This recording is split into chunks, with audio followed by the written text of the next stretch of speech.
Bienvenidos sean todos a su espacio La Voz del Tribunal Constitucional. Esta semana, con un contenido especial dedicado al coloquio realizado por el Tribunal Constitucional en homenaje al doctor Juan Manuel Pellerano Gómez. El evento inició con las palabras del presidente del Tribunal Constitucional, doctor Milton Ray Guevara, quien encabezó tan importante actividad. Veamos. Constituye un inconmensurable honor el poder estar aquí y compartir con ustedes, con la familia del doctor Juan Manuel Pellerano Gómez y con grandes amigos en este coloquio en homenaje a la memoria de tan notable jurista. Este coloquio tiene para mí una significación particular y estoy seguro que los integrantes del panel coinciden con mi sentir, pues rendir homenaje a un insigne maestro del derecho como lo fue el doctor Juan Manuel Pellerano, tiene necesariamente que venir acompañado de la emoción que despiertan los gratos recuerdos. Puedo asegurar que toda la clase jurídica dominicana en algún momento de su vida profesional ha tenido que abrevar en los conocimientos y en la labor de ese ilustre jurista dominicano. Intelectual por demás, nacido en la capital del mango y cuna del generalísimo Máximo Gómez, en Baní, el 7 de septiembre de 1927, quien se recibió como doctor en Derecho de la Universidad de Santo Domingo en el año de 1950. Si hay algo que preservo en mi memoria sobre el doctor Juan Manuel Pellerano Gómez, es esa condición que le engalanaba, que llamaba tanto mi atención y despertaba mi admiración hacia él, hasta el punto de haberla asumido como parte de mi filosofía profesional, su valentía. El doctor Pellerano se atrevía a tratar temas de trascendencia política y social como nadie en la época lo hacía. Recuerdo, y eso es para mí imborrable, ese imperecedero discurso dictado por él en la inauguración de la Fundación Institucionalidad y Justicia, por allá por los años 90, en el Club de Ejecutivos en Naco, donde afirmó y desarrolló, hay que pensar en qué época era, 1990, y él dijo: el presidente de la República es un faraón. Y ustedes se asombrarán tal vez por el riesgo que encierra esta máxima. Asimismo, me impacté yo hasta que continuó su disertación con su formidable explicación. Él mismo aseveraba, cito: la república es un concepto claramente tipificado en la ciencia política. Su gobernante, en cualquiera de sus formas, está igualmente definido. El presidente de la República Dominicana, sea quien fuere, discrepa sensiblemente de lo que teóricamente debería ser la plenitud de sus poderes constitucionales unido a la praxis presidencial, le asimila a un faraón.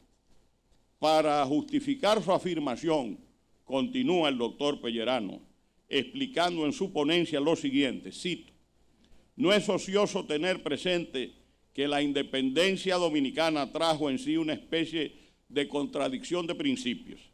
En efecto, la monarquía absoluta no fue sustituida por un Estado constitucional, sino que la concepción política en que se fundamenta la soberanía del monarca fue suplantada por otra desconocida, la soberanía nacional, sin que se percataran que el absolutismo del monarca se fundamentaba precisamente en el mismo concepto de soberanía.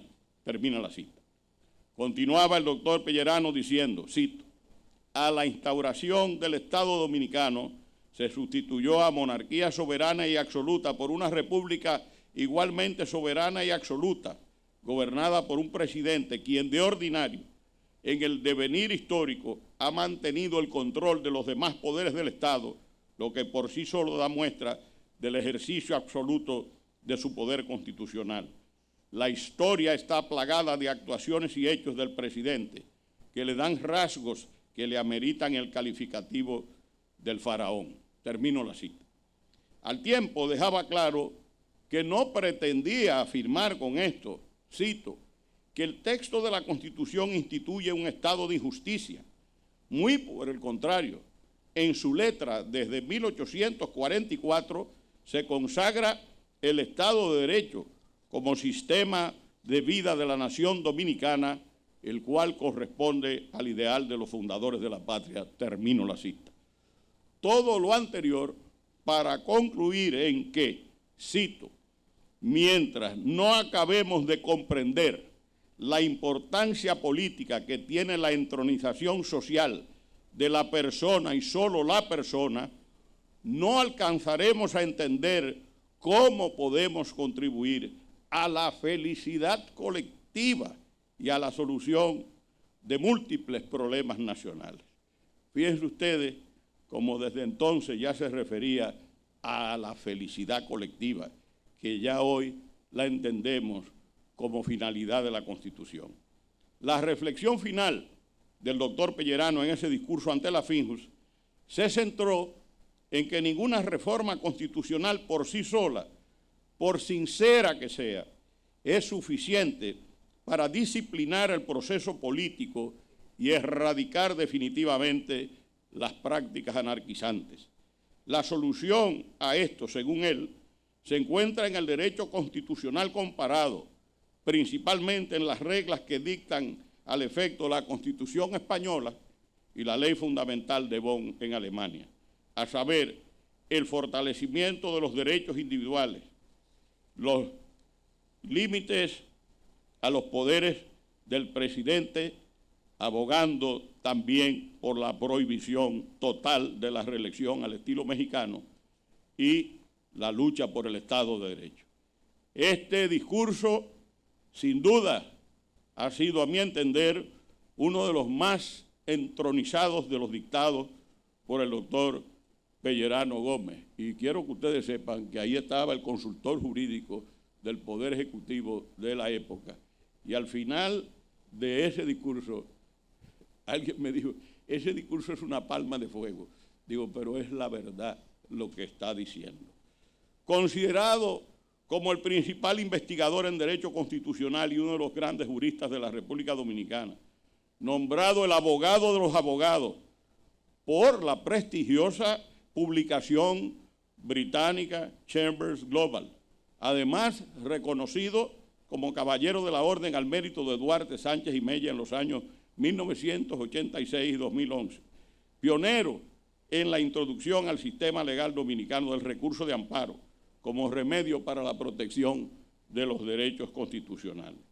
Maney, como le decían sus más cercanos, podría ser recordado como un gran abogado, pero aún más por ser un visionario del derecho, acucioso investigador de temas jurídicos de trascendencia en la comunidad jurídica internacional, con la intención siempre de lograr avances en el ordenamiento jurídico dominicano.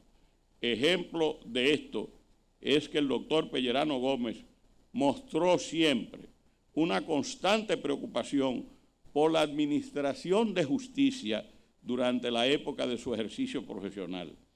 Luego de la Guerra de Abril, la situación de la justicia en determinados momentos fue realmente dramática y él planteó la necesidad de la creación de los medios que permitieran convertirla en lo que debía ser un Estado que cumpliera con la misión que le corresponde, que es la de garantizar la vigencia del Estado de Derecho a través de sus decisiones.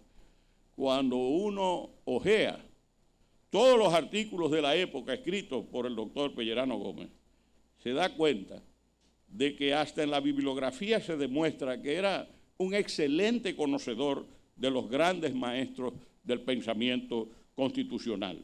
Citaba con facilidad y con frecuencia la obra de Bourdieu y el homenaje al profesor Paul Rouvier, obras en francés del año de 1988. Fue pionero, además, en el reclamo muy importante de la motivación de la sentencia.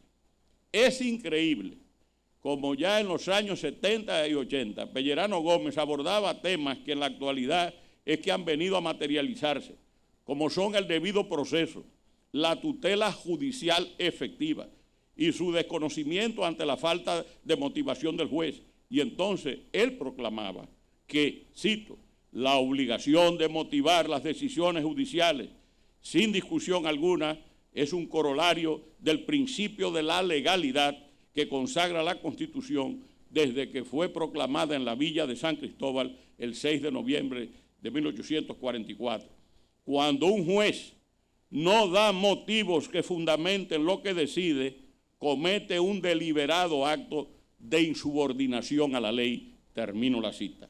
Además, para el doctor Pellerano Gómez, el control de constitucionalidad era una institución de la democracia que aflora en los tiempos en que la libertad se encuentra realmente garantizada y plenamente ejercida. Es decir, hay justicia constitucional en épocas en que la libertad se encuentra realmente garantizada y plenamente protegida.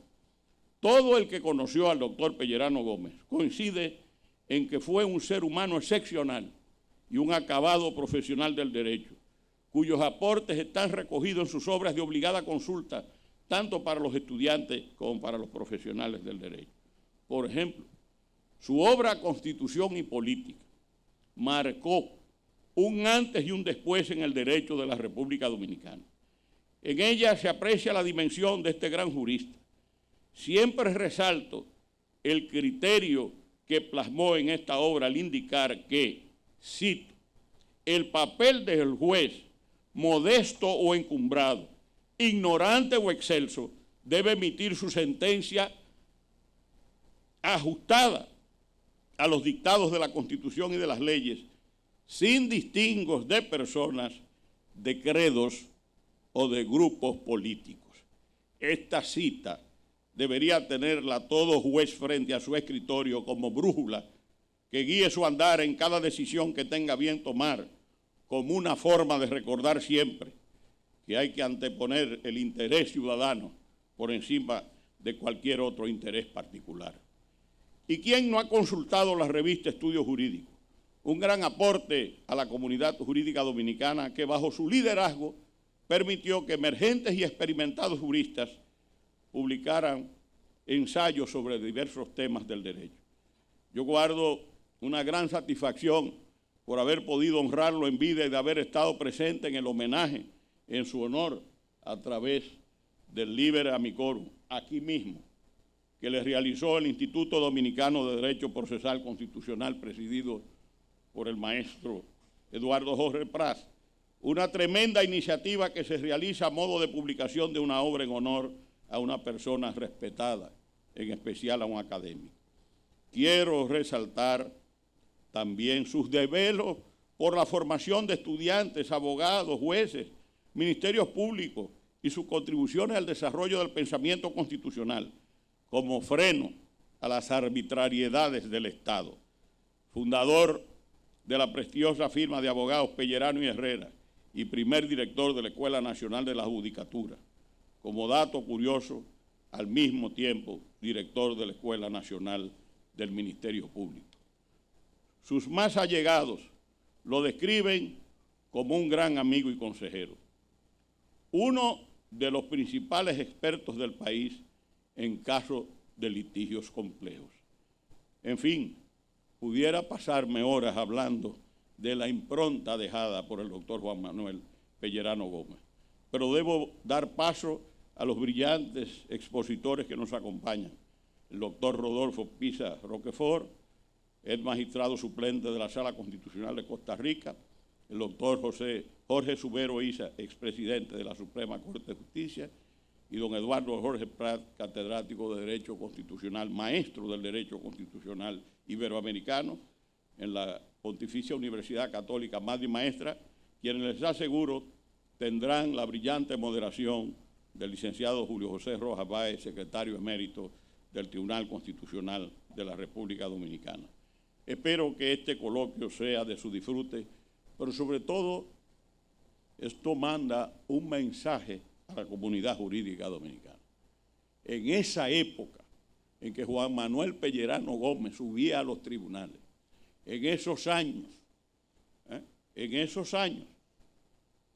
realmente era difícil expresarse con la rotundidad y la valentía con la que él lo hacía, desdeñando los peligros que acechaban la libertad en la República Dominicana en ese momento. De manera que sea su ejemplo perenne para todos nosotros en la defensa del Estado de Derecho, de la libertad y la democracia en la República Dominicana. Muchas gracias.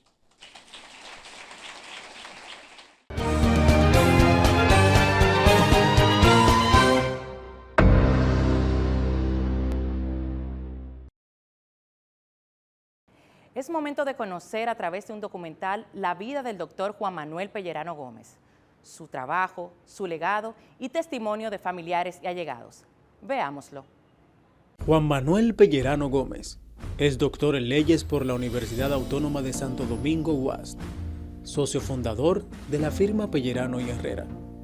Su práctica se concentra en litigios de alto perfil y en casos complejos, representando clientes corporativos y personales. Tuvo una dilatada carrera como asesor a clientes en las áreas bancarias, comercial, compañías de seguros, como telecomunicaciones, industria marítima, entre otras. La prestigiosa publicación británica Chambers Global señala que el doctor Pellerano es reconocido en la comunidad como el abogado de abogados y uno de los juristas más completos en el país. Del año 1982 al 1986, el doctor Pellerano fue el asesor legal del presidente de la República. Además, fue miembro de la Comisión para el Proyecto de Ley sobre el Código de Comercio, en el papel de presidente de la Comisión Editora para la reedición del Código, y vicepresidente de la Asociación Fundación Hipólito Herrera Villini. El doctor Pellerano fue director de la Escuela de la Judicatura desde 1997 a 1999 y profesor de Derecho Civil en la Universidad de Santo Domingo, donde además fue director de Servicio de Instrucción Práctica. Fue profesor de Derecho Civil en la Universidad Nacional Pedro Enrique Sureña y escribió numerosos libros de texto utilizados por los estudiantes de Derecho en todo el país. Fue director del Consejo de Editores de la revista legal Estudios Jurídicos. Juan Manuel Pellerano es considerado el precursor de varios recursos legales de la Constitución, conocidos como el amparo, ante las Cortes Dominicanas, por lo que le fue concedida la Orden del Mérito de Duarte, Sánchez y Mella en el grado Gran Cruz Placa de Plata, por su labor jurídica de más de 50 años. El legado del doctor Manuel Pellerano Gómez quedará por siempre impregnado en la historia dominicana por sus aportes al derecho constitucional.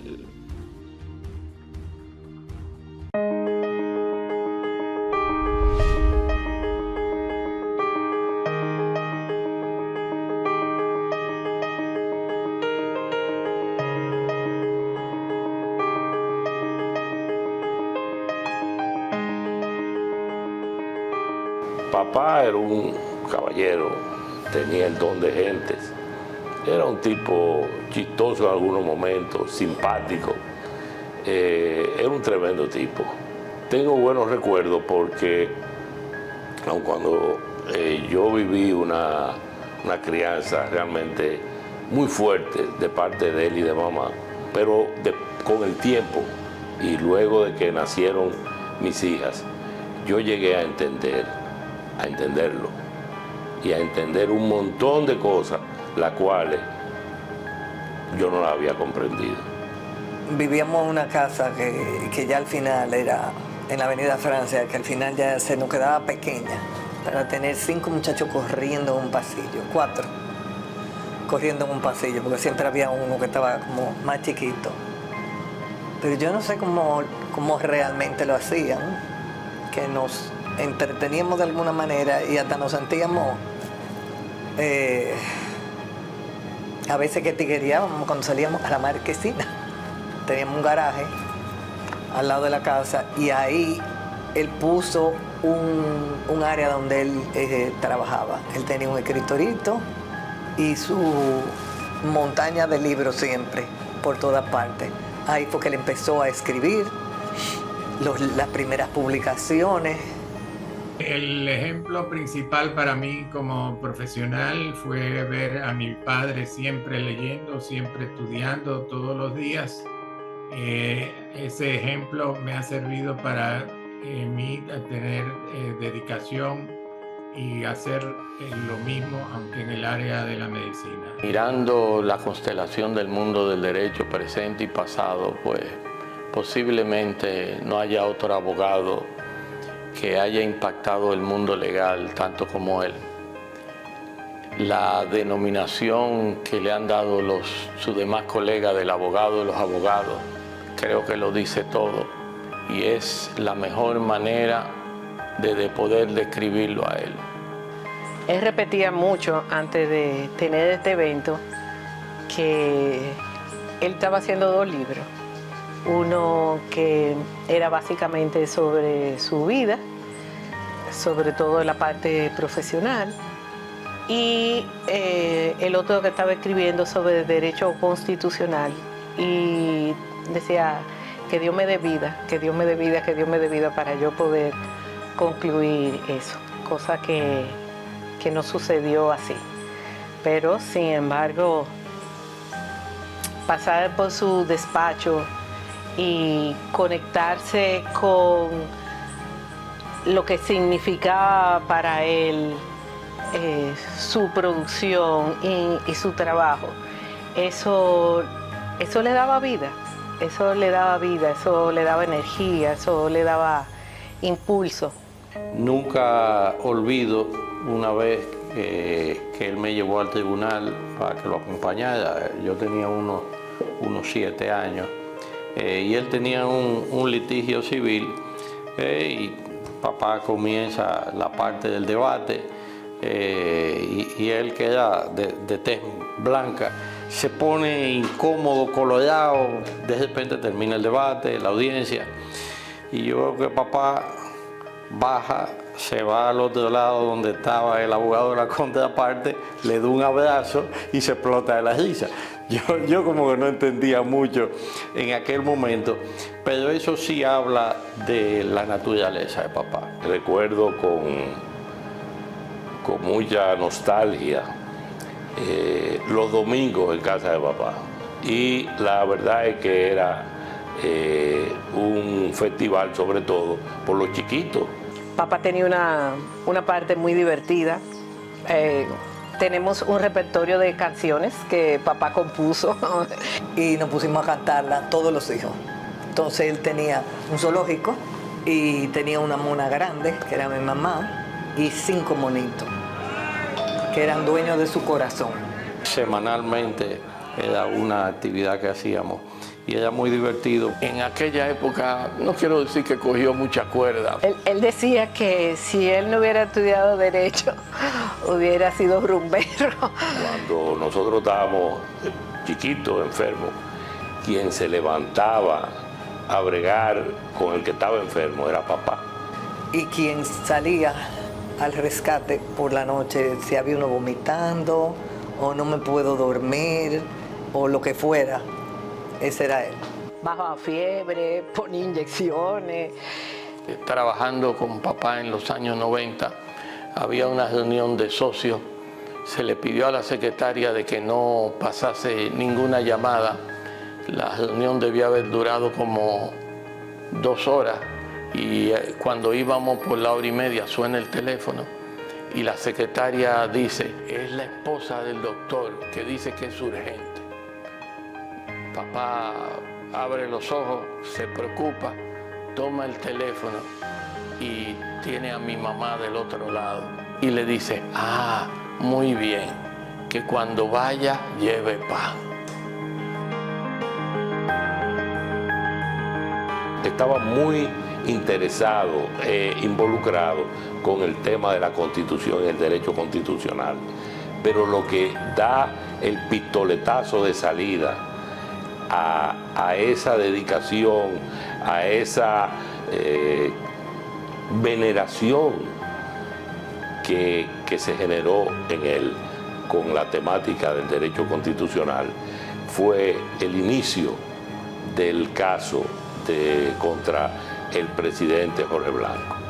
Estaba muy recogido con nosotros, no quería, sobre todo yo que era la hembra mayor, no dejándonos salir, mucha sobreprotección. Porque a veces cuando nos escuchaba como riéndonos de alguien o en tono medio de burla, decían, acuérdense siempre que su papá vivió descalzo en el campo. Esa pasión que él tenía, evidentemente por el derecho constitucional, pero más allá del derecho constitucional era ese respeto a la dignidad de la persona, al ciudadano de a pie, como él repetía innumerables veces. Creo que si no hubiese tenido un padre como él, no tuviese esa actitud. Como maestro, para mí yo creo que de los mejores, porque así lo decían sus alumnos. Dedicado hasta el final a lo que se dedicaba, papá era realmente un abogado totalmente diferente. Pero en situaciones de complicación, en situaciones difíciles, yo le puedo decir, y lo viví, que papá era un hombre guapo. Lo que siento es el compromiso de él con hacer las cosas bien. Y sobre todo dentro de un nivel de rectitud y de valores que lo acompañaron en todo momento de su trayectoria. Yo creo que va mucho más allá de su pasión por el derecho, su cuidado por la doctrina y lo detallista e investigador que era. Pero el mejor regalo que cierra con todo eso fue poder entregarlo, poder acompañarlo hasta el final, poder haber estado todos nosotros junto con él en la habitación, ya en el último día, y pudimos acompañarlo hasta su último aliento. Ese, para mí, es el mejor regalo.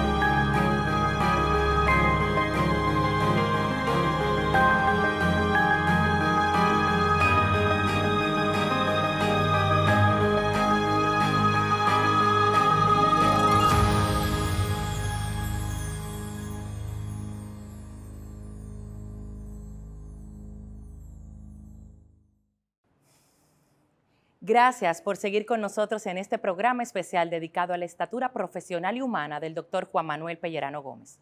Cabe resaltar que este importante coloquio contó con la participación de destacados juristas, el licenciado Rodolfo Pisa Rocafort, quien nos visitó desde Costa Rica, así como los doctores Jorge Subero Isa y Eduardo Jorge Prats, moderados por el secretario emérito del Tribunal Constitucional, licenciado Julio José Rojas Báez. Antes de que escuchemos a estas personas hablar de las diversas dimensiones de la dichosa vida del doctor Pellerano Gómez, me permitan contarles una historia. El 5 de febrero de 2007 fue mi primer día de trabajo en la firma Pellerano y Herrera. Culminé a las 5:30 de la tarde mi jornada que, sin duda y como me fuera prometido, sería la más corta de mis años como abogado en esa oficina. Luego de comprobar que ya había agotado la agenda del día, me dirigí al lado sur, crucé la biblioteca, giré a la izquierda. Al final del pasillo tomé otra izquierda y llegué hasta la puerta. Es de notar que para llegar hasta allí hice 2 giros a la izquierda. Toqué la puerta y una voz ordenó decididamente y con un tono que evidenciaba que no importaba de quién pudiera tratarse, pase. Abrí la puerta y ahí vi sentado frente a su computador escribiendo a Juan Manuel Pellerano Gómez. Nunca lo había visto en persona, pero lucía igual que en las fotos. Era él. Estaba tan concentrado que solo cuando empecé a hablar me miró muy amablemente. Le dije: doctor Pellerano, soy Julio José Rojas Báez. Hoy es mi primer día aquí y vine a presentarme. Yo no le conocía personalmente. El doctor me respondió: no te perdías de nada. Toma asiento y cuéntame quién eres. Así comenzó una maravillosa relación que todavía hoy, a pesar de su partida física, siento que tengo con él. Desde que lo conocí siento que no solo soy mejor abogado gracias a sus enseñanzas, sino también mejor persona gracias a sus consejos y a su ejemplo. Mucho se ha dicho y se dirá esta noche del extraordinario abogado, maestro, constitucionalista y escritor que fue Juan Manuel Pellerano Gómez. Yo quiero tomar este minuto para decir que sobre todo fue un maravilloso ser humano, un eternamente enamorado esposo de doña Nora, un amoroso padre y un abuelo encantador que disfrutaba cada encuentro familiar los domingos, como acabamos de ver.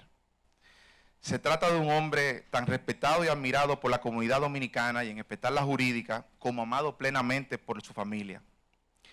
Pienso siempre en él y tengo un entrañable agradecimiento por todo lo que me dio, por todo lo que me enseñó y por todo lo que compartió conmigo. Gracias a su familia, a sus hijas, a sus hijos y a sus nietas y nietos por compartir conmigo a papá, a Manén o abuelo Manén. Gracias también al Tribunal Constitucional, en la persona de su presidente, el magistrado doctor Milton Ray Guevara, por invitarme a moderar esta especial actividad y para recordar y homenajear al doctor Pellerano Gómez. Y gracias a todas y todos ustedes por estar aquí. Gracias. Pues con su disertación titulada Democracia, Estado de Derecho y Justicia Constitucional, recibamos entonces al doctor Rodolfo Pizar Rocafort. Una de las cosas que faltó por muchos años en nuestros países al instalar la democracia es que nos faltó un componente esencial, es el control de constitucionalidad.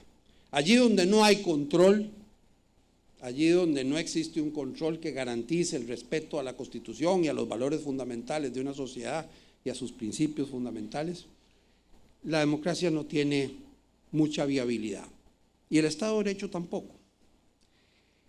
En nuestros países, la mayoría de la justicia, en América Latina, la justicia constitucional hoy está mayoritariamente asignada a salas o tribunales constitucionales especializados. No fue así en sus primeras etapas, a finales del siglo XIX en algunos países, pero la mayoría ya habían entrado el siglo XX, cuando establecieron sus primeros modelos de justicia constitucional, se los asignaron a los jueces ordinarios, bajo el modelo difuso norteamericano, o a las Cortes Supremas ordinarias del derecho ordinario en general, y no a tribunales especializados. El modelo norteamericano es el difuso, y la verdad que ha sido exitoso como modelo judicial. El problema es que cuando lo trasladamos a nuestros países se nos olvidaron 2 detalles que me parecen que eran fundamentales. Uno es la experiencia de los modelos difusos de control de constitucionalidad en modelos romano-germánicos de derecho versus la tradición judicial en el common law. Y eso hace una diferencia sustantiva. Y por eso se planteó el tema de buscar algún tribunal especializado. Pueden llamarse salas constitucionales, pueden llamarse tribunales, no tiene mayor importancia siempre y cuando sean supremos y además tengan competencia de su competencia, que eso es lo que básicamente los convierte en tribunales independientes, incluso del Poder Judicial, aunque pertenezcan formalmente al Poder Judicial. Y hay una segunda condición, que es la presión del juez del orden común hacia el tema constitucional. Eso lo había advertido un gran profesor italiano, Capelletti. Italia, cuando volvió a la vida democrática después de la Segunda Guerra Mundial, escogió un modelo de justicia difusa y fue después que estableció un tribunal constitucional en el sentido formal. Y Capelletti lo que decía es que el juez constitucional requiere una actitud profundamente creadora y valiente, que es difícilmente compatible con lo que él llamó las tradicionales debilidad y timidez del juez del modelo del continente, el modelo continental. Él, para referirse en Europa, dicen continental frente al modelo de las Islas Británicas, de la Gran Bretaña. Y esas dos condiciones llevaron a que en casi todos nuestros países se pasara de modelos de control de constitucionalidad difuso a modelos de control concentrado, sea bajo el modelo kelseniano o con las adaptaciones o modelos duales, etc.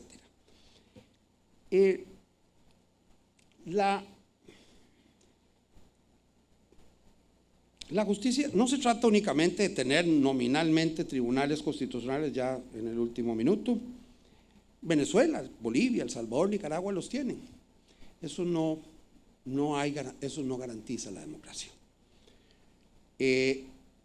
Muchas veces el test es cuando un tribunal se atreve a contradecir propuestas esenciales del gobierno si violan los derechos fundamentales o la Constitución. Ahí uno más o menos ve si de verdad el tribunal es independiente o no. Cuando el tribunal se plega, digamos, se pliega a los designios del gobernante en casi todos los temas, o por lo menos en los temas fundamentales, si en algún momento demuestra una independencia, ahí empieza a garantizarse su vigencia constitucional. Incluso a pesar de que los hayan nombrado. Uno puede discutir ahora si la Corte Suprema de los Estados Unidos, al pasar a ser más conservadora, digamos 6 votos, y a pesar de que Trump nombró a muchos de ellos, la gente pasa por alto que los 9 magistrados, incluyendo los 6 conservadores, incluyendo los que nombró Trump, validaron las elecciones en contra del criterio en ese entonces del presidente de los Estados Unidos. Bueno, ese tribunal, a pesar de toda la discusión de si eran conservadores o eran liberales en el sentido norteamericano, el tribunal en ese tema fundamental ni siquiera le dio argumentos ni fuerza a la idea de que se habían violado la Constitución. El derecho aspira a modular la realidad, pero a partir de la misma realidad, y debe aplicarse en la práctica. El actor principal del derecho, y con eso ya espero ya que no me regañen más, el actor principal del derecho, y hay que insistirlo eso, yo he estado también en la política y he estado también en la vida como magistrado, de manera que me ha tocado ver los dos puntos de vista. El actor principal del derecho no es el legislador, como imaginaron algunos revolucionarios franceses, sino el juez. Esto es el conjunto de seres humanos, ustedes, los magistrados, que tienen en sus manos la tarea de interpretar y aplicar la ley y el derecho a los problemas humanos y sociales, concretos y abstractos que se plantean ante ellos. Son los jueces los que hacen derecho al aplicarlo.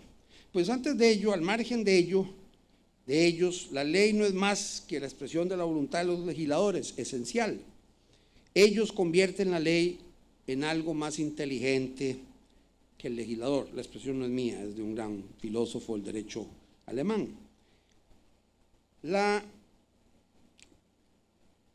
Por eso, al inflexionar, al modular, al interpretar, al integrar, delimitar y articular el derecho para aplicarlo a la realidad concreta de seres u organizaciones humanas, el ámbito se convierte, esa norma todavía en el texto, en una realidad aplicable por los seres humanos. Y con eso quisiera ya terminar.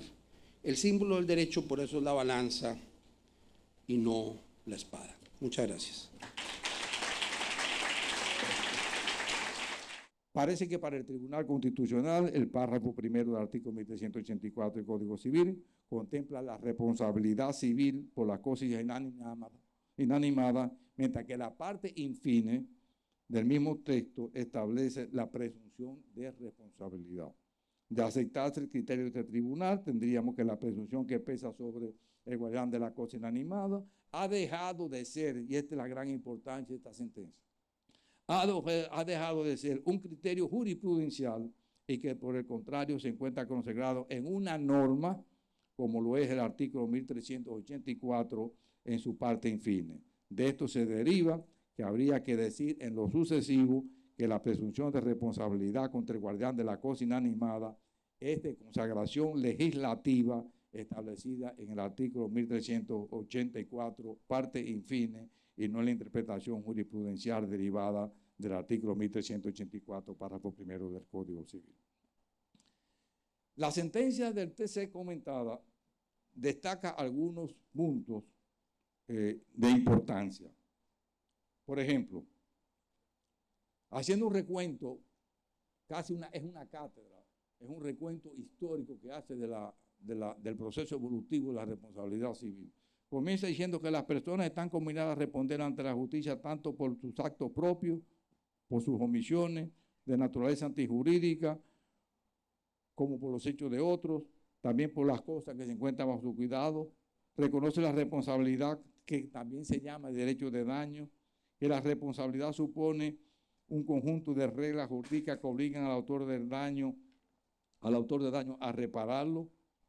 Revive la vieja distinción entre la teoría de la clásica de la falta o de la culpa y la teoría del riesgo. La sentencia comentada, siguiendo la tradición, distingue los dos órdenes de responsabilidad civil. Por un lado, la responsabilidad civil que nace de una obligación legal, que puede ser delictual cuando el daño es provocado de manera voluntaria por su autor, o cuasi delictual cuando el daño es causado de manera no intencional. Y por otro lado, la responsabilidad civil contractual, cuando el perjuicio resulta del incumplimiento de un contrato, de una obligación contractual.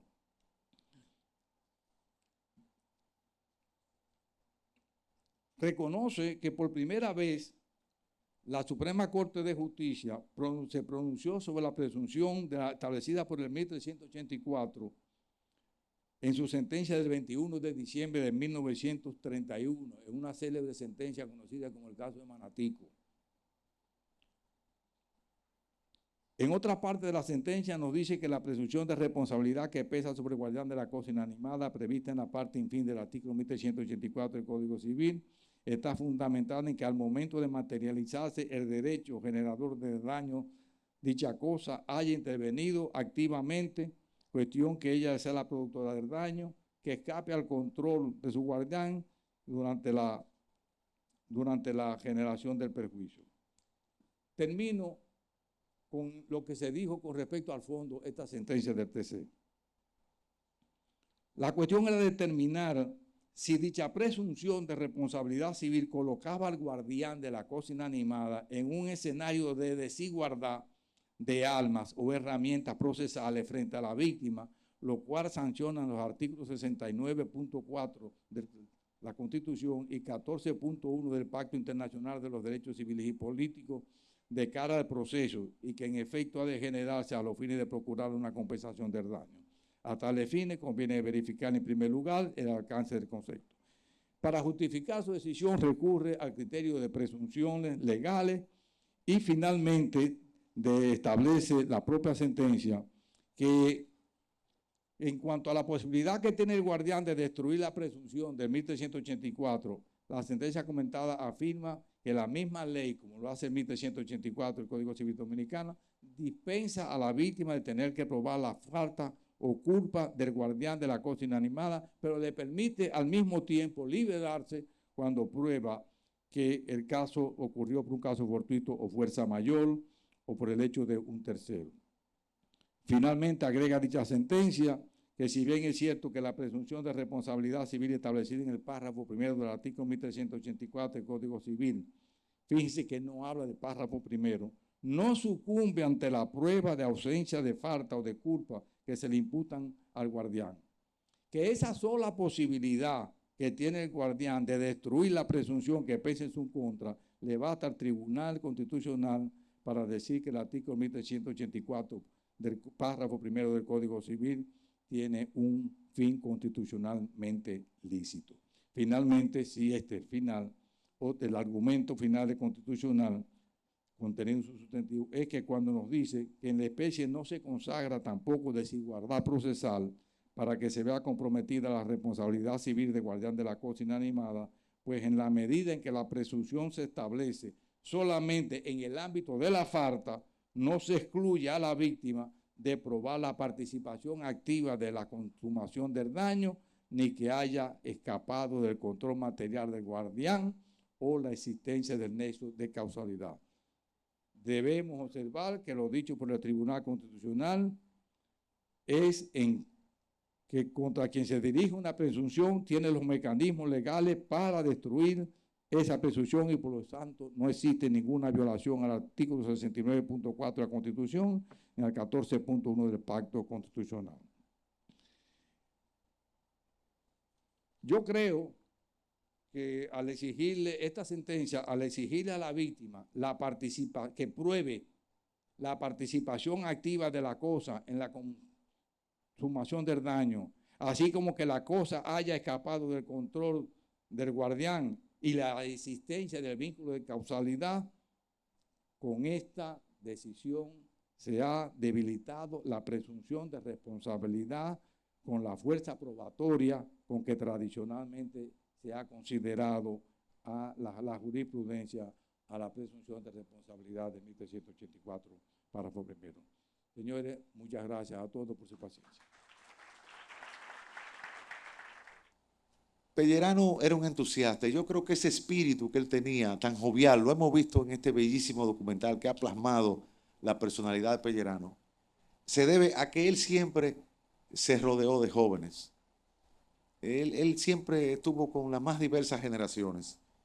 Y me recuerdo en una ocasión que le dije, profesor, el padre alemán quiere que trabajemos en un libro sobre constitución económica. Y ahí Pellerano nos regaló un ensayo de 50 páginas sobre la constitución económica. El profesor Milton Ray Guevara fue de los comentaristas de la presentación de él. Se hizo una presentación aquí en la universidad. En ese momento, prácticamente muy pocos juristas en la República Dominicana habían abordado la constitución económica, porque sobre todo la constitución para nosotros siempre ha sido una constitución política. Y hay algo que señalaba el magistrado Ray Guevara en sus palabras de bienvenida, que fueron realmente una presentación del pensamiento de Pellerano. A pesar de que Pellerano es asociado con toda la temática de los derechos fundamentales, del derecho procesal constitucional, fue un observador fino de la realidad político-histórica dominicana. Recomiendo que lean Constitución y Política, y particularmente el desarrollo que hace de lo que es el poder reglamentario. Pellerano anticipa lo que hoy se conoce como la potestad normativa de las administraciones reguladoras. Y contra toda la doctrina europea, toda la doctrina iberoamericana, insiste en que hay un margen de discrecionalidad reglamentaria enorme en manos de los organismos reguladores. Esto a propósito de las potestades normativas de la Junta Monetaria del antiguamente llamado ente emisor y desde 2010 llamado Banco Central de la República Dominicana en nuestra Constitución.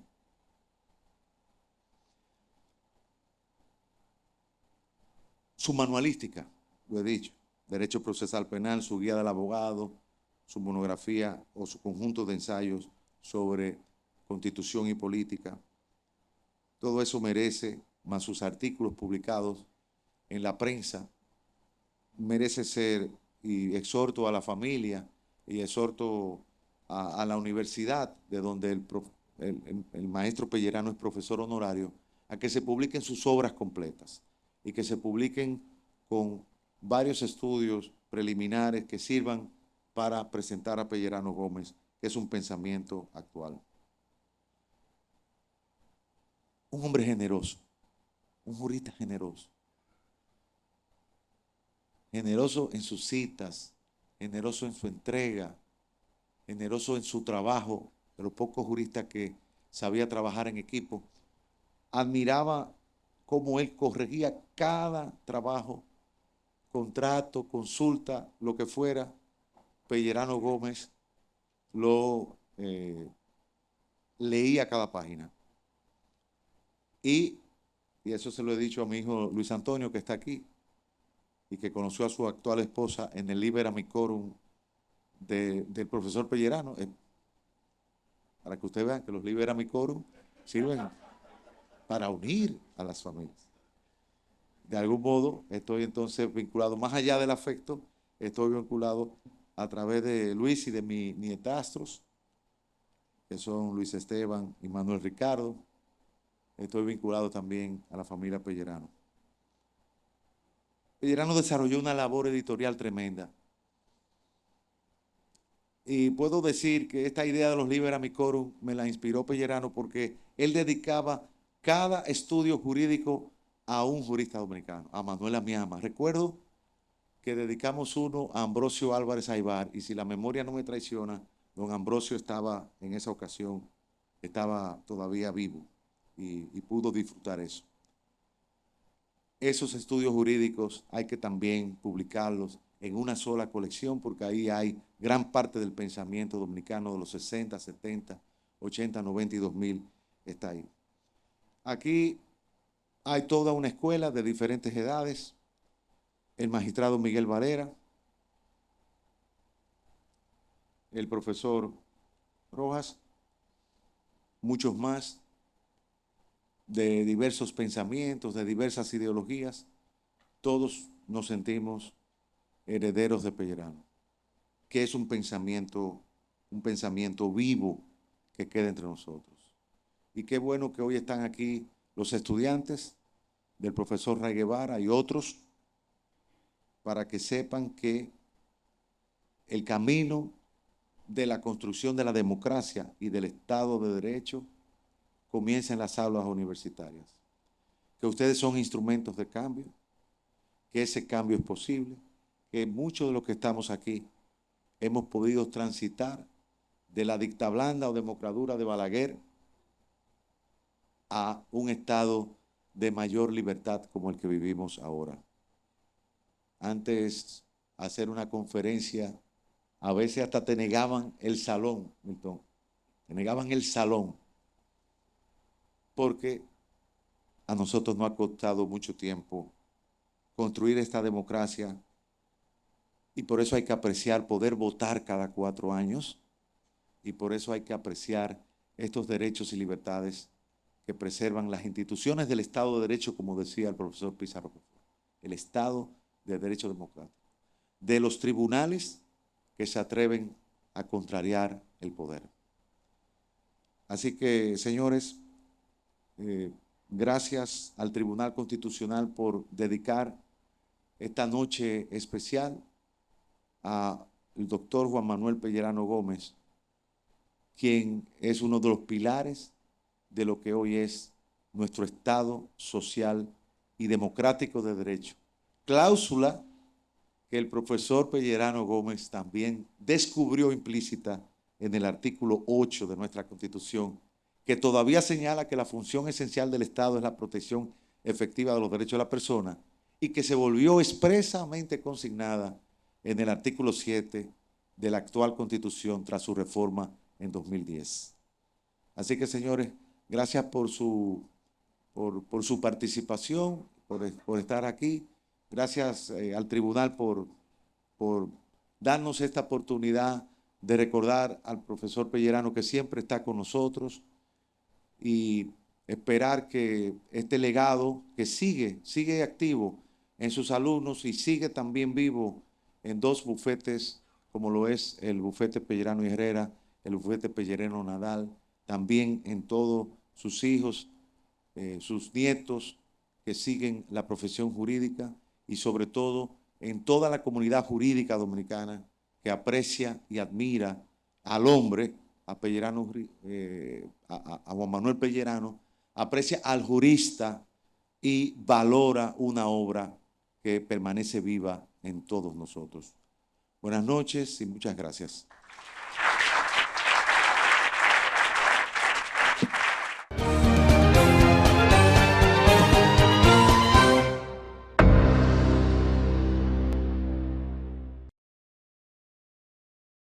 Gracias por habernos acompañado en esta entrega especial de su programa La Voz del Tribunal Constitucional, en honor al doctor Juan Manuel Pellerano Gómez, esperando que su ejemplo de vida y sus notables aportes como profesional del derecho les haya inspirado.